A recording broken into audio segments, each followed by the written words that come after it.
Our next speaker is Zohar Maor, who, as you undoubtedly know, wrote a marvelous biography of Buber in Hebrew. One of the virtues of a good biography is to avoid hagiography, celebrating the person that you deal with as saintly, beyond criticism. And indeed, Buber, as we just heard from the first two speaks, a life that is truly dynamic, is one of self-criticism as well as listening to the criticism of others. So Zohar, please, I should mention that he's a professor of Jewish thought at Bar-Ilan University, which is, as you know, one of the great of 7 higher schools of education, or colleges or universities in Israel. Zohar, please.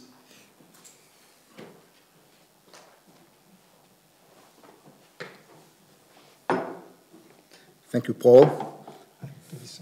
Okay, thank you. And welcome, everybody. I want to thank the organizers. One small correction, I teach at the Department of History, although I deal with modern Jewish thought, but my framework is modern history.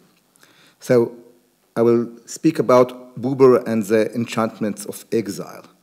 Martin Buber, a devoted Zionist, spent the last 27 years of his life in Eretz Israel and dedicated an impassioned book to the Holy Land and its uniqueness. Nevertheless, exile was a pivotal motive in his thought and a key experience in his life. In this lecture, I will focus on the years between 1920 and 1933, the period in which Buber crystallized his exilic theology. Though, on the one hand, it is rooted in earlier stages of his life, on the other, its impact on his later theological and political thought and activity is significant and profound. The concept of exile in Buber's thought is threefold. First, in contrast to redemption, exile represents an imperfect mode of life. Influenced by his encounters with Kabbalah and Hasidism, Buber highlighted that the divine presence dwells in exile and endows it with meaning. Second, exile is a state of mutual inspiration and influence between Jews and non-Jews, as we just now heard from Tamar. Buber's idealization of this interaction corresponds to his deep and unwavering belief in the Jewish-German symbiosis, a belief that survives even the horrors of Nazism. Third, exile is at odds with sovereignty and serves as its critique. The exilic aspect in Jewish politics legitimizes diasporic collective life as a mode of nationalism, on the one hand, and curbs the power dimension of a Jewish polity on the other. Buber's interwar conception of exilic theology was catalyzed by two factors. First, by his deep disillusionment with his messianic expectation from the Great War, the socialist revolution in Germany, and the Zionist endeavor in Eretz Israel. Buber, like many other German intellectuals, was intoxicated by the 1914 war enthusiasm. In a notorious public letter, he depicted the dreadful bloodshed as the base pangs of the Messiah that would ultimately lead to humanity's renewal. Yet, as the heroism and drama of the war's fifth month gave way to the gray and static warfare of attrition, Buber's hopes were dashed.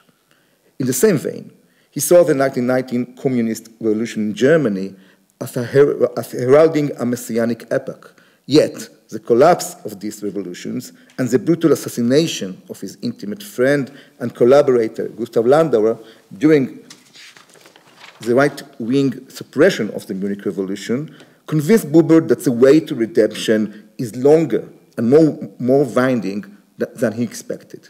Moreover, Buber was deeply disillusioned with the enthusiastic reception of the Balfour Declaration by Zionists and their cooperation with what he conceived as a British imperialist policy instead of working together with the local Arab population for mutual liberation and regeneration. Buber lamented that Zionism wrongly imitated the West in preferring power over justice, and thus falsified Jewish messianism. In this respect, Buber holds that active messianism is futile and moreover hazardous. The second factor was Buber's hesitation to immigrate to Eretz Israel, Palestine, after the Great War and after the British occupation of Palestine and later mandate for its administration from the League of Nations opened new avenues for the Zionist enterprise. Buber, who had urged his young audience before the war that fulfillment of lofty Zionist ideals was necessary, thereby disappointed his followers in Eretz Israel and remained in Germany. Although he negotiated with the heads of the nascent Hebrew University regarding an appropriate chair, prepared his family for immigration, and visited Eretz Israel in 1927, he did not decide to come until 1938. Only then he suddenly realized that the Nazi restrictions hampered any kind of public and educational activity, and that German society was determined to get rid of the German Jews and their heritage. Buber's lengthy hesitation regarding immigration both informed his praise of exile and was shaped by it. Thus, Buber's disillusionment with abortive messianic enterprises and his personal reluctance in uprooting himself from the German culture and way of life resulted in his interwar glorification of the Jewish diasporic condition. In his 1923 introduction to the new edition of Zionist addresses, a key manifestation of his emergent dialogic reorientation, Buber distinguished between two legitimate divine revelations, redemptive and exilic, and I quote, "The theophany which arms the liberated people Israel for taking possession of the land appears as a force descending from heaven, and the earthly event in Mount Sinai of lighting and melting fire is evidenced in a movement from above to below. But there is also a theophany of exile, of never being abandoned despite shame and degradation. In that theophany, revelation does not flash from the cloud, but from the lowly things themselves.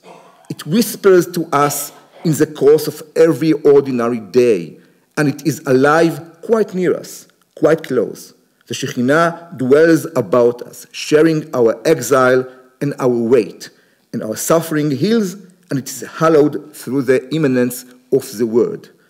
This is the history of Israel, as it is the history of the human person, and it may well be the history of the world. The exilic revelation is related, on the one hand, to the dialogic way of life that Buber began to champion, and to the challenges of our incomplete life on the other. This is not to say that Buber renounced the ideal of Eretz Israel, as he clarified in his 1933 essay in the Jüdische Rundschau, Zion and the Galut. The fragmentation and incoherence of exilic life could not be overcome.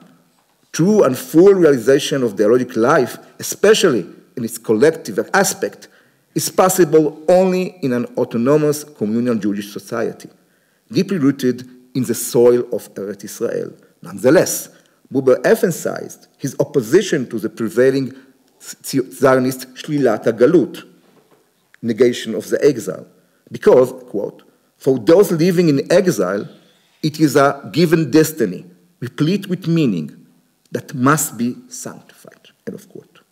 In a letter to Leopold Marx from August 1925, he wrote, quote, "What is most primary and crucial is the will and decision to sanctify the here and now," end quote. This attitude is surely inspired by Hasidism exilic theology, which holds that God can be found everywhere, and every place can be hallowed in the holiness of Eretz Israel.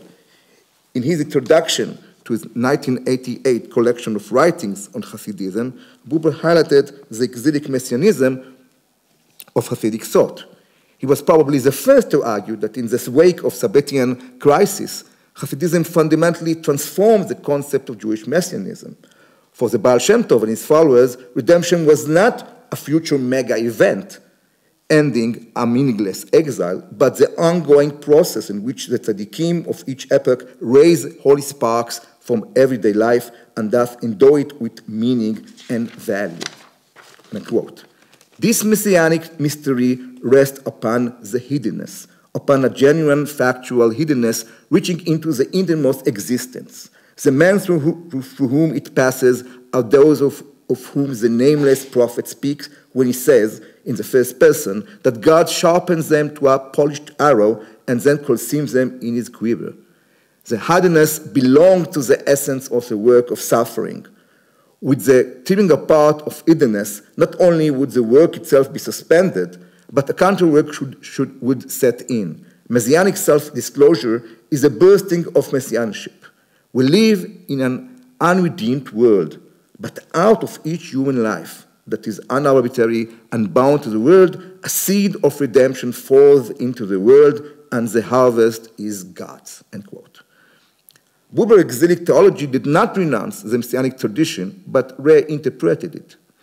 In line with Hasidism, messianism is played in a minor key, is present-oriented, and, to employ Gershom Scholem's terminology, is politically neutralized.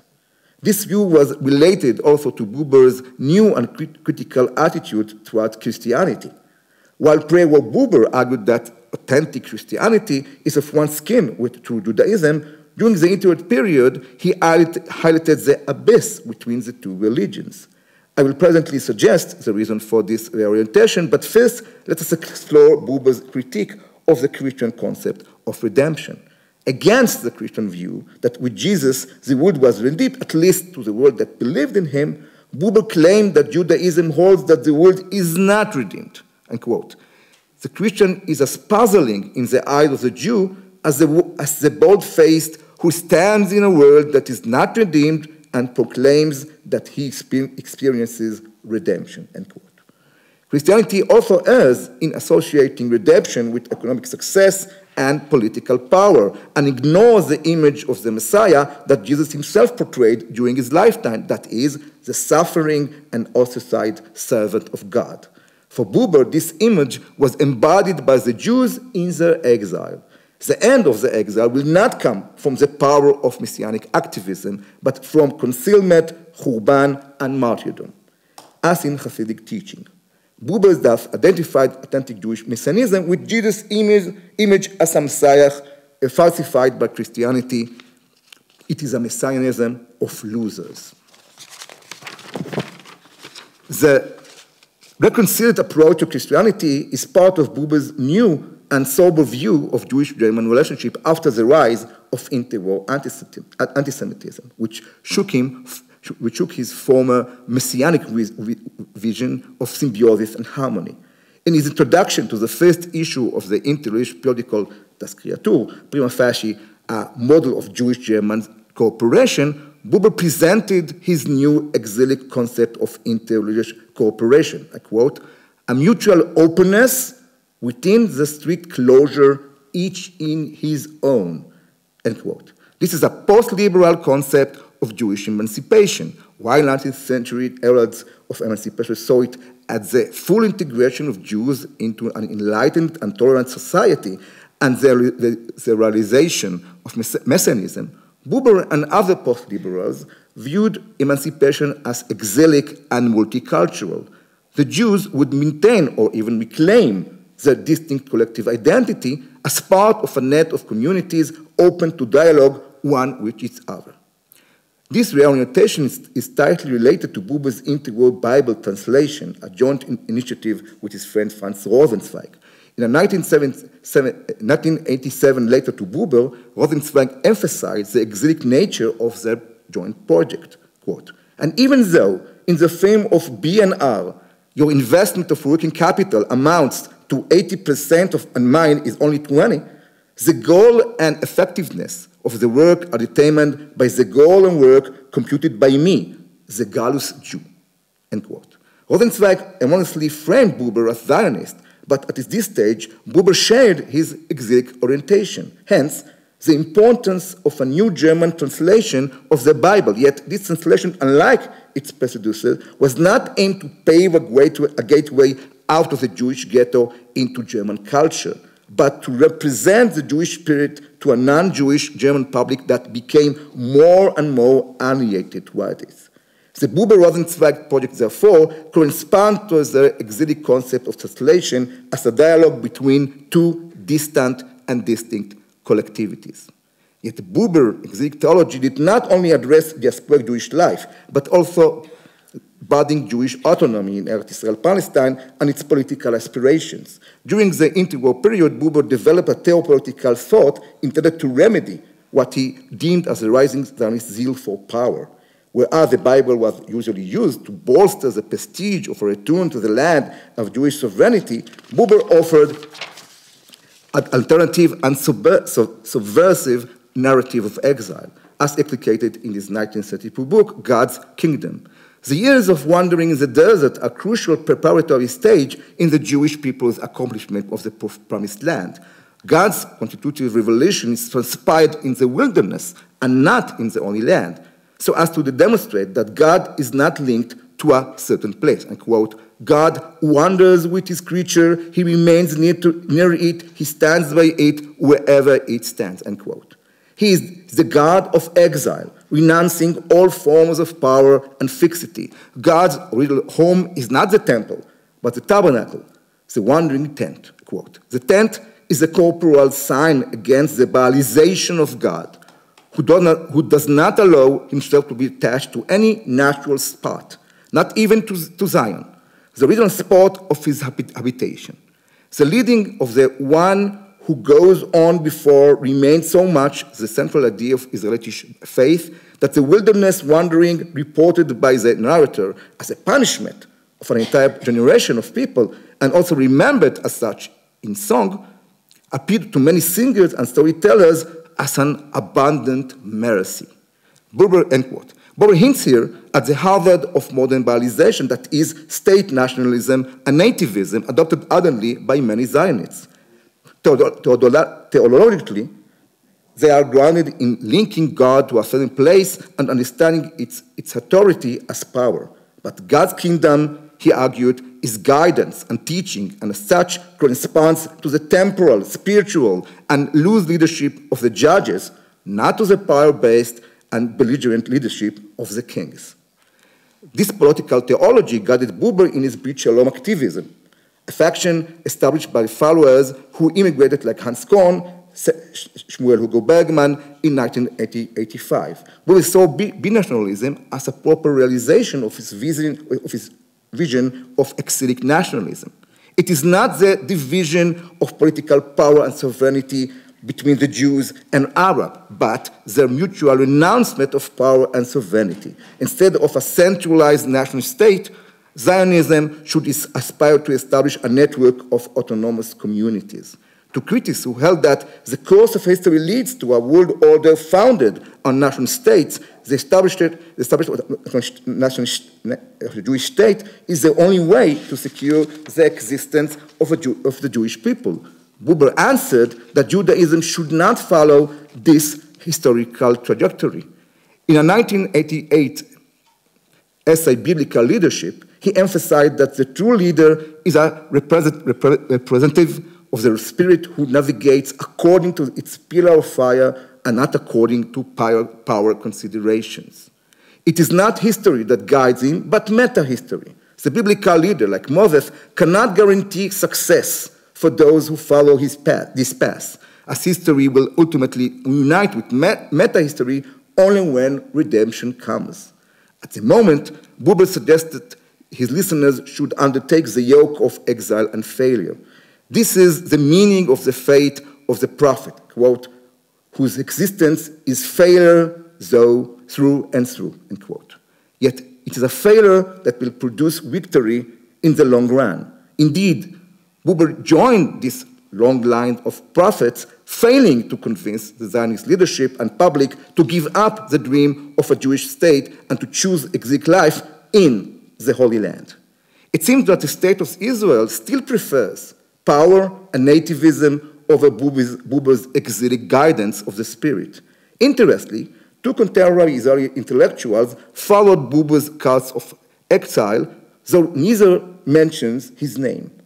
Amnon Kotkin, in his 1993-1994 essays on exile within sovereignty, calls to revive the concept of exile in the land of Israel as a basis for renewed binationalism. He recently presented a new take on this theme in his book on Safed, in which he presented the rich yet neglected heritage of this holy city as an alternative source of local identity to that of the Bible. Yet, unlike the Bible in its Zionist reading, Safed can engender an exilic concept compatible with the theological concepts of traditional Sephardic Jews. Second, Rav Shimon Gershon Rosenberg, acronym Shagar, in a 2001 Yom Ha'atzmaut sermon, saw the Jewish laws of Shemitah as establishing an exilic consciousness. And I quote the verse, "The land shall not be sold forever, for the land is mine. For ye are strangers and sojourners with me." Leviticus 25:23.